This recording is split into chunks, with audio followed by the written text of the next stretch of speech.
ये शायद इतिहास के सबसे अजीब हवाई हादसों में से एक था। न तो जहाज गिरा, न आग लगी, फिर भी 123 लोग अपनी सीट पर बैठे बैठे मर गए। आप सोच भी नहीं सकते कि इसका कारण सिर्फ एक छोटा सा सिगरेट का टुकड़ा था। आइए मैं आपको उस दिन में ले चलता हूँ।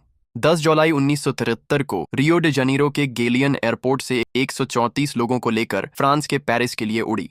इस उड़ान में 8 क्रू मेंबर थे, जिनमें कैप्टन गिलबर्टो भी थे, जिनके पास 18,000 घंटे की उड़ान का अनुभव था, यानी बहुत ही अनुभवी पायलट। उस समय हवाई सफर अलग था। यात्री लाइटर ले जा सकते थे और उड़ान में सिगरेट भी पी सकते थे। रात 11:30 बजे ग्रांडे एयरलाइंस की फ्लाइट 820 ने उड़ान भरी। कुछ घंटे बाद यात्री हल्की रोशनी वाले कैबिन में आराम से सो रहे थे, लेकिन उन्हें नहीं पता था कि 70 के दशक के हवाई जहाज में एक खतरनाक कमी थी जो जल्द ही इस सफर को एक हादसे में बदल देगी। अगले दिन दोपहर जब जहाज पेरिस एयरपोर्ट के पास पहुंचा, किसी ने कैबिन में अजीब सा धुआं देखा।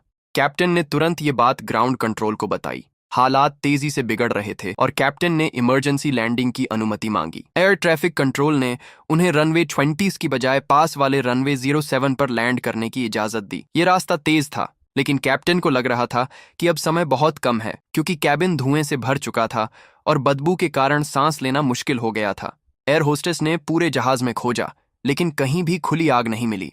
उनके हाथ में फायर एक्सटिंग्विशर था, लेकिन उसे इस्तेमाल करने का मौका नहीं मिला। यात्री सोच रहे थे कि शायद ऑक्सीजन मास्क नीचे गिरेंगे, लेकिन 1973 के जहाजों में एक दिक्कत थी। मास्क सिर्फ तब गिरते थे जब कैबिन का प्रेशर अचानक घटे, धुएं या जहरीली गैस के लिए नहीं। ज्यादातर यात्री कार्बन मोनोऑक्साइड के जहर से अपनी सीट पर ही गिर गए। उस समय जहाज रनवे से करीब 5 किलोमीटर दूर था। कैप्टन को पता था कि यात्री ज्यादा से ज्यादा 3 मिनट ही जिंदा रह सकते हैं, इसलिए उसने घास के मैदान में इमरजेंसी लैंडिंग करने का फैसला किया। लैंडिंग के समय जहाज जमीन से टकराने से पहले नाक ऊपर हुई और बाईं तरफ झुक गया, जिससे वह पेड़ों से बच गया। लेकिन झटके की ताकत से लैंडिंग गियर टूट गया, जहाज घास पर घिसटते हुए रुका और उसमें आग लग गई। कैबिन में डरावनी खामोशी थी, न कोई चीख न कोई आवाज। जब फायर ब्रिगेड ने दरवाजा खोला तो यात्री अपनी सीट पर शांत बैठे मिले, लेकिन सबकी मौत हो चुकी थी।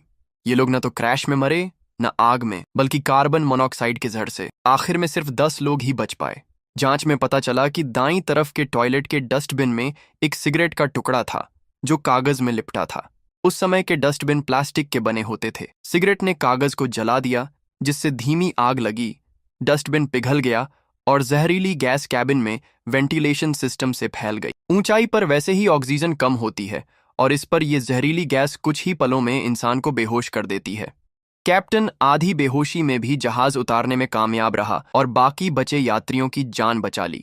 लेकिन हैरानी की बात यह है कि यही कैप्टन 6 साल बाद इसी मॉडल के जहाज में जापान जा रहा था, जब उड़ान के 30 मिनट बाद वह जहाज प्रशांत महासागर में गायब हो गया और आज तक नहीं मिला।